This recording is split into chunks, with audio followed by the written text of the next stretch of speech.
이스라엘이여, 너는 행복한 사람이로다. 아멘. 이 시간은 사무엘상 38번째 시간입니다. 이스라엘의 왕은 여호와 하나님이셨는데, 이들이 영이신 하나님은 눈에 보이지 않으니까 눈에 보이는 인간왕을 세워달라고 이제 사무엘에게 간청을 했습니다. 그래서 인간왕을 세우면은 틀림없이 후회할 것이니까 그렇게 하지 말라, 세우지 말라고 만류했지만 그들은 그래도 좋사오니, 하나님께서는 인간왕을 세움으로 말미암아 나타날 여러 가지 부작용을 미리 설명하면서 이대로 하나님을 섬기는 것이 좋겠다고 사무엘을 통하여 하나님의 뜻을 전하지만은, 그들은 인간왕을 세워서 다른 나라들하고 정말 비교하고 싶은 그런 마음이 들었던 것 같아요. 그래서 이때까지는 영이신 하나님이 이스라엘의 왕으로서 이스라엘을 통치해 오셨는데, 이제 인간 왕을 허락하시게 되어지는 겁니다. 중요한 것은요, 이방인이 선민을 본받아야 할 터인데, 선민인 이스라엘이 오히려 이방인들의 삶이 부러워서 왕을 요구했으니 이는 실로 부끄러운 일이라는 거예요.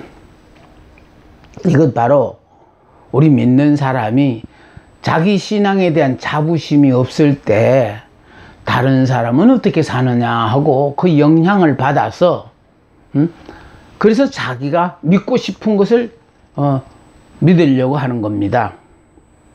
여러분, 중요한 것은요, 제도가 바뀐다고 해서 새 시대가 오는 것은 아니에요. 아무리 제도가 좋아도 그 제도를 운용하는 사람이 나쁘면은 결국 아무 소용이 없는 거예요. 정치제도, 경제조직, 사회제도를 바꾸어 놓아도 그것을 운용하는 사람의 마음의 개혁 없이는 얼마든지 후퇴할 수가 있기 때문에 그렇습니다.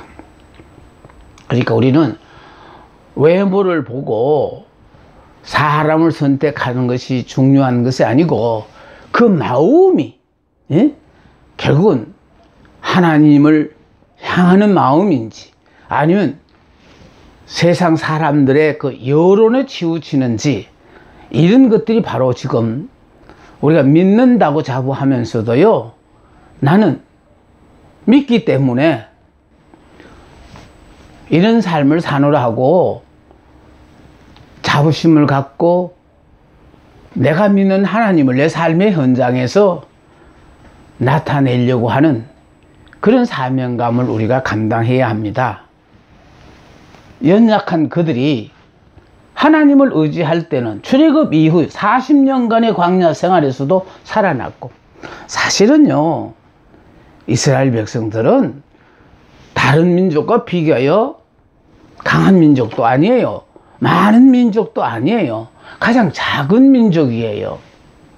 하나님께서 그들을 선택하실 때 하나님이 그들의 도움을 받으려고 선택한 거 아니에요. 그들을 통해요, 하나님이 하나님 되심을 주변의 모든 사람들 앞에 알리기 위해서, 그래서 그들을 선택했거든요. 그렇기 때문에 종살이하는 그들을 애굽 땅에서 끌어내실 때 출애굽 이후 40년간 광야 생활에서도 살아났고요. 그러니까 종살이에서 나온다는 그 출애굽 자체가 불가능한 상황이었는데도 하나님이 독수리 날개로 업어 나오듯이 그 이스라엘 백성 기사와 이적을 통하여 그들을 종살이에서 이렇게 해방시켜 주셨어요. 뿐만 아니라 그 전지전능하신 하나님이 함께 했기 때문에 광야에 나와서도 40년 동안 유리하는 생활을 하면서도 그들은 죽지 않고 살아났을 뿐만 아니라 또 약속의 땅 가나안에 들여보내놓고는 7족속을 물리칠 수도 있었어요. 그러니까 훈련된 이스라엘이 아니고 종살이 하면서 흙벽들을 굽던 그들이 가나안 땅에서 정말 잘 훈련된 가나안의 족속들과 7족속들과 싸워서 이긴다는 것은 이건 정말 불가능한 일이에요. 그런데 가나안 땅에서의 전쟁이라는 것은요, 영적 전쟁. 그러니까 영적 전쟁이라는 것은 바로 무엇이냐 하면은 우리가 싸우는 전쟁이 아니에요. 하나님이 우리를 대신하여 싸워주는 전쟁이라. 단 그분은 영이시라 보이지 않으니까 적들이 결과적으로 보이지 않는 그 하나님을 앞에 어쩔 수 없이 항복할 수밖에 없는, 그래서 하나님이 가나안 땅을 점령할 때요, 앞서서 나가 싸워주심으로 말미암아 이스라엘 백성은요 무기 하나 변변치 않았고 훈련이 잘 받아진 그런 백성들도 아니었어요. 그럼에도 불구하고 가나안 땅에 들어가서 7족속을 멸할 수 있었던 것은 뭐냐면, 이 가나안 땅에 들어가서 싸우는 전쟁은 영적 전쟁이에요. 영적 전쟁이라는 건 내 자신만 죽으면, 내 육만 죽으면은 내 안에 계신 하나님께서 역사하셔서 아주 막타는, 다시 이겨놓은 싸움을 싸우는 전쟁이에요. 그러니까 내가 죽느냐 안 죽느냐에 따라 이기느냐 지느냐거든요. 그러니까 지금 우리 예수 믿는 모든 사람들이요, 지금부터 수고하고 노력하여 축복받는 거 아니에요. 이미 우리는 예수를 믿는 그 순간부터 예수님이 이 땅에 오셔서 우리를 위하여 이미 다 이루어 놓으신 모든 복을 우리가 내가 죽어야만이 그것을 내가 누릴 수가 있어요. 근데 우리는 그 약속만 붙잡고 흥분하고 살잖아요. 문제는 그 복을 내가 못 누리는 이유는 바로 뭐냐, 예수를 믿어도 아직 내가 안 죽고 내가 주인으로 살다가 보니까 하나님은 나를 위해 주신 그 복이 나하고는 아무 상관이 없는 세월을 보내는 거예요. 그게 안타까워서 이 성경 공부가 바로 그런 데서 여러분들이 하나님이 우리에게 원하는 것은, 아니 아무것도 할 수 없는 우리들을 통하여 하나님 어떤 기대를 가지시냐? 안 가지십니다. 오죽하면은 고린도전서 1장 26절에 29절에 보니까요, 형제들아 너희들 부르심을 보라. 육체를 따라 지혜로운 자가 많지 아니하며 능한 자가 많지 아니하며 문벌 좋은 자가 많지 아니하도다. 그러나 하나님께서 세상에 미련한 것들을 택하사 지혜 있는 자들을 부끄럽게 하려 하시고 세상에 약한 것들을 택하사 강한 자들을 부끄럽게 하려 하시며, 하나님께서 세상에 천한 것들과 멸시받는 것들과 없는 것들을 택하사 있는 것들을 폐하려 하시나니, 이는 아무 육체도 하나님 앞에서 자랑하지 못하게 하려 하심이라 했어요.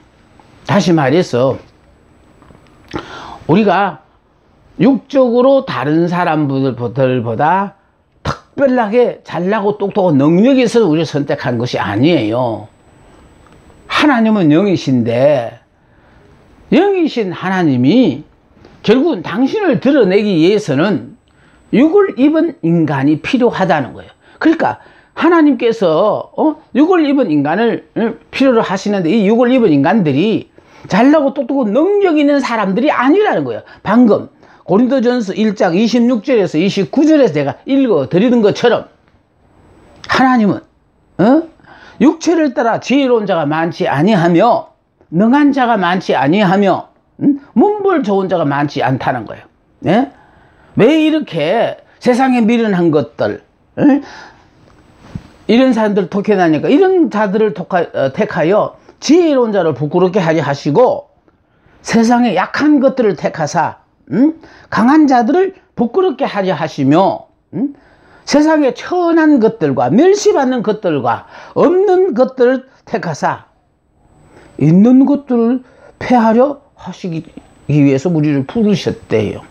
그러니까 다시 말해서 내가 이렇게 부족하고 무능하다는 걸 모르고 하나님이 잘못 선택한 게 아니에요. 이스라엘 민족이 강한 민족을 선택한 게 아니야. 가장 작은 민족이라는 걸 알고 하나님은 선택하신 것처럼 하나님은요, 나의 능력이 탁월해서 우리를 선택하신 거 아닙니다. 하나님께서 당신의 일을 하시기 위해 딱 나같이 부족한 인간이 필요하셔서 의도적으로 부르셨다라는 거예요.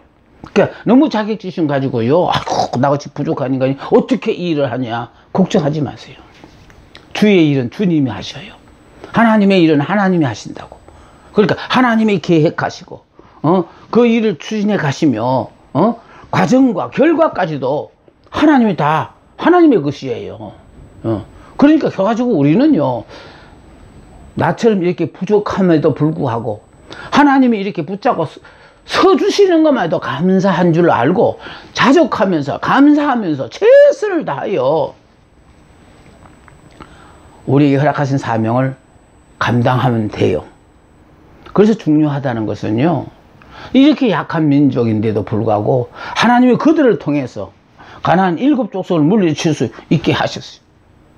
근데 7 족속을 물리치는 데 있어서 그 싸움은 전적으로 영적 전쟁은 하나님께 사시는 싸움이라 이스라엘은 이에 불문하고 무조건 순종하기만 하면, 그러니까 순종한다는 것은요, 내 생각과 방법과 모든 걸 다 이렇게 내려놓고요, 이해하고 또 유불리를 따져서 그래서 순종하는 거 아니에요.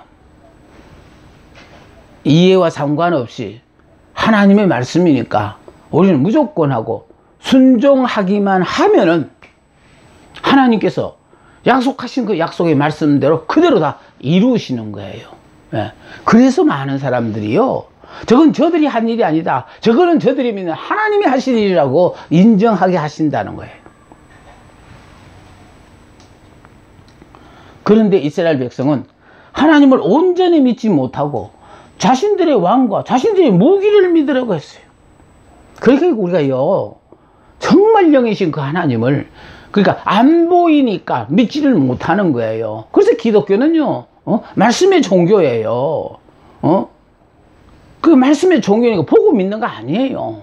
하나님 그분이, 이스라엘은 행복한 사람이면 행복한 사람이에요. 우린 행복하다 하면은 내가 지금 살고 있는 처지가 다른 사람과 비교하여 내가 좋은가 나쁜가를 따져보고 그걸 받아들이려고 하잖아요. 근데 환경과 내 능력과는 전혀 상관없어요.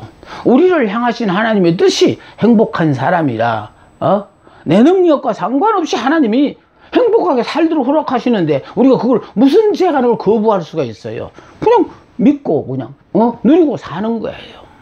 이게 바로 은혜예요. 율법이라는 것은 내가 자격이 있어야만이 내가 누릴 수 있는, 그러니까 순종하면 축복이고요, 불순종하면 징계예요. 율법은 그래요. 그러니까 은혜라는 거는요, 순종해도 축복, 불순종해도 징계가 없어요. 그러니까 하나님 일방적으로 그냥 주시는 거예요. 근데 문제는 일방적으로 이 모든 복을 주시는데 안타까운 일은 당사자가 이게 하나님이 내게 주신 복이라는 걸 그걸 받아들이지 못하는 데서 아까운 세월이 가는 거거든요.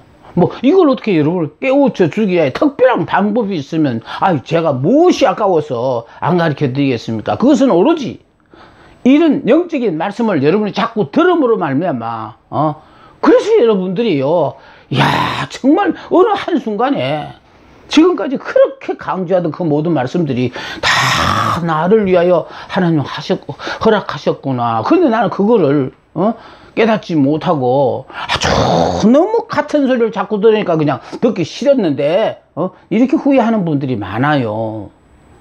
문제는요, 그것도 내가 깨닫고 싶어서 깨닫는 거 아니에요. 성령이 도와줘 깨닫거든요.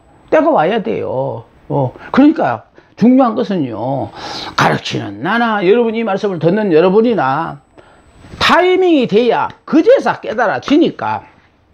못 깨닫는다. 난 이걸 깨닫지 못했을 때는요, 이렇게까지 열심히 정말 알도록 해주는데 왜 저렇게 바보처럼 못 깨달을까 하고 내가 듣는 사람들에 대해서 불평도 했어요. 그런데 문제는요, 내가 깨달아 아는 것은 내가 아무리 가르치자 애 같아도 문제는 듣는 사람이 때가 되어야 그게 귀에 돌아요. 그러니까 결국은 때가 올 때까지 계속 했던지서 전한 길밖에 없어요. 그리고 전하면서 그 말씀대로 내가 생활 속에서 삶으로 보여줌으로 말미암아, 그래서 따라오는 사람들이 하나 배우고, 야, 정말 나는 죽고 예수로 사는 사람은 자신을 위해서 살지 않고 어떻게 하든지 간에 나 같은 것도 하나님이 붙잡고 서주시는 게 감사해서 나를 통하여 내 삶 속에 함께 하신 그 예수님을 어떻게 드러낼까, 오로지 그것만 생각하다 보니까 자신에 대해서는요 아무런 욕심도 없어요. 이렇게 살기를 하나님이 원하시는 거예요. 그래야만이 낙가닥에 내 주변에 있는 사람들이 당신이 믿는 예수 나도 믿으면 안 될까요 하고 영향을 받아요. 그런데 이런 영향을 보여주지 못하고 오늘날 믿는다는 사람이 오히려 안 믿는 불신자 세상의 사람들보다도 더 정말로 은혜되지 않은 삶을 사니까 당신처럼 믿을 바에는 나 예수 안 믿어 하는 사람이 생각보다 너무 많아요. 저는 그게 안타깝다고 생각하는 겁니다. 보세요. 전지전능하신 그 하나님을 우리가 온전히 믿었다라면 정말 제도를 바꿀 필요 없어요. 근데 그들은 이 제도가 나쁘다고 생각하는 거예요. 다시 말해서 눈에 안 보이는 하나님을 섬기는 이런 신본주의는 싫다는 거예요. 우리가 원하는 우리가 바라는 대로 인본주의, 다시 말해서 사람의 입장에서 눈에 보이는 인간왕을 세우는 것이 우리에겐 좋습니다라고 그걸 하나님 앞에 건의했다 이 말이에요. 자신들의 왕과 자신들의 무기를 믿으려고 했어요. 인간왕이 우리를 안전하게 지켜주겠습니까? 아니면 전지전능하신 그 하나님께서 우리를 완전하게 지켜주시겠습니까? 물어보나 아닙니까? 그런데 우리가요 이렇게 고생을 하려고 들면은 이런 참 말 같지 않는 일을 우리는 그런 걸 원해요. 선민 이스라엘은 눈에 보이는 왕에게만 복종할 것이 아니라 눈에 보이지 않는 하나님을 참된 왕으로 섬겨야 해요. 그러니까 인간 왕도 섬기고 그러나 참된 왕은 오로지 눈에 보이지 않는 그 하나님을 섬겨야 되거든요. 그래서 그 하나님은요 말씀으로 선포하시면 그대로 이루어지는 거예요. 천지창조부터 모든 것들이 그래요. 그분의 말씀에 모든 피조 세계 피조물들은 다 무조건 순종하게 되어 있거든요. 순종하는 것이 그게 피조물에게는 복이에요. 그렇다면 이스라엘은 행복한 사람이라면 언제서 행복자인데요, 언제부터 행복자인데, 이런 거 절대로 따지지 마시고, 이스라엘은 행복한 사람이라는 것은요 우리를 향하신 하나님의 뜻이, 아름다운 뜻이 우리가 행복하게 사는 것을 원하신다는 거예요.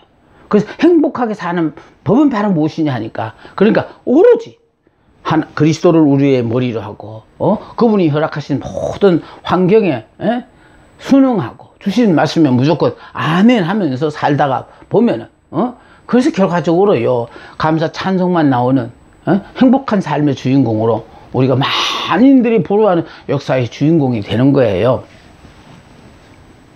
이스라엘이 왕을 세우는 것은 하나님의 뜻이었고, 이스라엘이 하나님을 왕을 세우는 것도 이게 하나님의 뜻이었어요. 그런데 문제는 뜻이었고, 또한 하나님께서 이스라엘에게 주신 약속이기도 했어요. 그러니까 신명기 17장 14절에 20절에 보면 하나님이 약속하셔 왕을 세우기로 허락하셨어요. 근데 다만 문제는요, 이스라엘이 하나님의 계획과 약속의 말씀을 믿고 하나님이 허락하실 때와 방법을 기다리지 못한 것이 문제는요. 하나님은 다 우리에게 때가 되면 허락하시려고 다 준비하고 계시는데 우리가 서둘러서 하나님이 허락하시는 때가 아닌 것을 조급하게 서둘러, 그래서 결국은 이런 가호를 범하게 된다라는 거예요. 그러니까요, 때에도 두 가지가 있거든요. 하나님이 생각하시는 때가 있는가 하면 인간이 생각하는 때가 있어요. 근데 우리는 인간이 생각하는 그 때를 지금 하나님 도와주세요 하고 우리가 막 하나님 앞에 매달리지만은요, 우리가 죽는다고 비명을 질려도 그 기도를 마치 외면한 것 좀 들어주지 아니하셔요. 그런가 하면은요, 하나님이 허락하신 때는 하나님께서 내 기도를 마치 기다렸다는 듯이 들어줄 뿐만 아니라 그분의 응답은 하나님의 때 응답하는 것이, 그게 바로 나에게 더 좋은 것으로 허락하시는 거라는 거예요. 그러니까 내가 원하던 때는 혹시나 거부하시더라도 하나님께서 내게 허락하신 때는 그건 좋은 것이라는 거예요. 그래서 우리는 항상 무슨 일을 할 때마다 내가 원하는 때가 중요한 것이 아니고 하나님께서 원하시는 그 때를 기다리는 인내가 필요해요. 그런데 우리는요, 기다리지 못하고 조급하게 서둘러서 모든 일을 망치는 경우가 너무 많습니다. 자, 이스라엘이 왕을 세우는 것은 하나님의 뜻이었고 또한 하나님께서 이스라엘에게 주신 약속이기도 했다. 다만 이스라엘이 하나님의 계획과 약속의 말씀을 믿고 하나님이 허락하실 때와 방법을 기다리지 못한 것이 더 큰 고난을 스스로 자초하는 어리석음을 범했다는 거예요. 특히 하나님의 일을 하고자 하는 사람들은요, 하나님의 때를 기다려야 해요. 내가 아무리 조급하게 서둘러도 하나님은 하나님의 때에 우리의 지금 간구하는 모든 기도를 다 들어주시는 거예요. 그래서 지금 현재 나타난 결과에 대해서 불평원망하지 말고, 왜? 그분은 좋으신 하나님, 우리가 믿는 하나님은 좋으신 하나님, 그리고 그분은 모든 것이 협력하여 서로를 이루게 하시는 그분, 우리가 그분을 전지전능하다고 하잖아요. 전지전능하신 하나님 못하는 일이 뭐가 있어요? 못한다면 인간이, 우리들이 못하지 하나님 못하시는 일이 없어요. 그런데 우리의 기도를 때로는 하나님 꼭 외면하는 것처럼 들어주지 않으실 때가 있어요. 그럴 때 우리는 하나님이 내 기도를 외면한다고 하나님을 떠나는 어리석은 사람들도 있는데, 자, 중요한 것은요, 하나님은 항상 우리에게 좋도록 하시기 위하여 당신의 때를 기다리신다는 걸 분명히 알아야 하겠습니다. 자, 이제 왕의 선택 기준을 가르쳐 주셨어요. 하나님 여호와께서 골라주시는 사람을 왕으로 세워야 한대요. 그러니까 이 중요한 거는 여호와께서 골라주시는 사람을 왕으로 세워야 한다는 겁니다. 그러니까 인간이 자기의 의사에, 지금 오늘날 우리가 투표를 해가지고 대통령을 뽑는 것처럼 인간의 뜻을 모아서 뽑는 것이 아니고 하나님께서 골라주시는 사람을 왕으로 세워야 한다는 거예요. 그래서 하나님이 골라주시는 왕은요, 선한 왕만 골라주시지 않아요. 우리가 분명히 알아야 되는 것은요, 악한 왕도 하나님이 허락하지 않으면 왕이 오를 수가 없어요.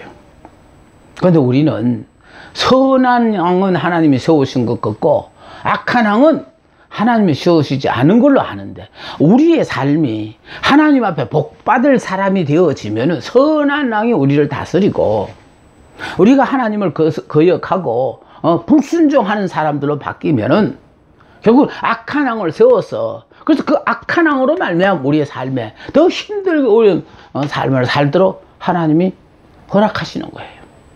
그래서 중요한 것은요, 왕을 허락하되 하나님이 골라주시는 사람을 왕으로 반드시 세워야 된다는 것. 하나님께서는 선지자를 통하여 당신의 뜻을 따라 왕을 세우시는 거예요. 자, 두 번째, 반드시 이방인이 아닌 이스라엘 사람으로 세워야 한다는 것. 이게 바로 이스라엘 왕의 특징이라는 거예요. 다른 나라들은 지네들이 원하는 왕을 세우면 돼요. 그러나 이스라엘은 이방인이 아닌 이스라엘 사람으로만 세워야 된다는 것. 이건요, 이방인들은 이스라엘의 건국 기초가 여호와 하나님 신앙이기 때문에 이걸 몰라요. 이스라엘 건국 기초가 여호와 하나님 신앙이라는 걸, 그걸 모른다는 거예요. 그러니까 일방적으로 생각할 때 잘나고 똑똑한 사람들을 선택하여 당신의 자녀로 삼으시지 않고, 하나님은요, 종살이하고 내일의 희망에 소망도 꿈도 없이 살아가는 그런 민족을 하나님이 의도적으로 붙잡고 쓰시는 거예요. 그러니까 이왕이면은 붙잡고 쓰기에 편리한 잘나고 똑똑한 사람들 붙잡고 쓰시지 않고 내일의 희망도 꿈도 소망도 없이 살아가는 종살이하는 이스라엘 민족을 하나님께서 선택하셨다는 거. 이거는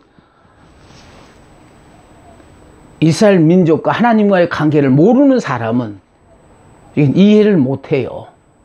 그래서 반드시 이방인이 아닌 이스라엘 사람으로 세워져야 한다. 자, 이스라엘 건국 기초가 여호와 하나님 신앙이기 때문에 다방면으로 훌륭한 능력을 소유했다 할지라도 이방인의 경우에는 여호와 신앙이라는 그들 특유의 신앙 정신을 가지기가 어렵기 때문에 그래요. 그러니까 하나님은요, 잘나고 똑똑해서 우리를 뽑은 것이 아니고 지식이 못나고 부족한데도 불구하고 하나님 당신이 아름다운 계획이 있어서 우리를, 이스라엘을 부르셨다는 거예요. 그러니까 세상의 방법은 잘나고 똑똑한 사람을 선택해서 쓰는데, 하나님은요, 아까 육체로는 자랑할 것이 없는 그런 사람들을 선택하여 붙잡고 쓰신다는 것은, 하나님은 영적 전쟁을 위해서, 영이신 그 하나님이 눈에 안 보이니까 육체를 입은 사람들 중에서, 그것도 육체적으로도 아무 자랑할 것 없는 사람을, 당신의 아름다운 계획이 있어서 우리를 의도적으로 부르셨어요. 이거는 이스라엘 백성이 아니면 절대로 이해를 못해. 그래서 우리가 예수를 믿으면서도 그러잖아요. 하나님이 왜 하필이면 나 같은 걸 불러가지고, 나도 말씀에 순종하며 살아가니까 이렇게 힘이 들고, 또 힘들어하는 나를 볼 때 하나님 얼마나 답답하실까? 그건 어디까지 내 생각이죠. 하나님은 그걸 모르고 부른 게 아니에요. 알고 의도적으로 우리를 부르셨다라는 거예요. 그러니까 부족한 게 많으니까 다른 사람은 다 하나님을 떠나더라도 너는 하나님을 안 떠나리라고 믿고 오로지 하나님을 의지하리라고 믿고, 그래서 하나님은 이스라엘 민족으로 선택한 거예요. 여호와 신앙에는 그들 특유의 신앙 정신을 가지기가 어렵기 때문에 그래요. 이스라엘 민족이 아니면 이게 설명이 불가능한 거예요. 하나님은 하나님의 뜻을 중요시하는 사람이야. 그래서 우리 중요한 것은요, 내 뜻이 중요한 것이 아니고 하나님의 뜻. 그래서 나는 이렇게 하고 싶어도 하나님께서 이렇게 원하신다면은 흔쾌히 언제든지 내 뜻 버리고 하나님의 뜻에 순종하는 그런 사람을 붙잡고 하나님은 역사를 하시잖아요.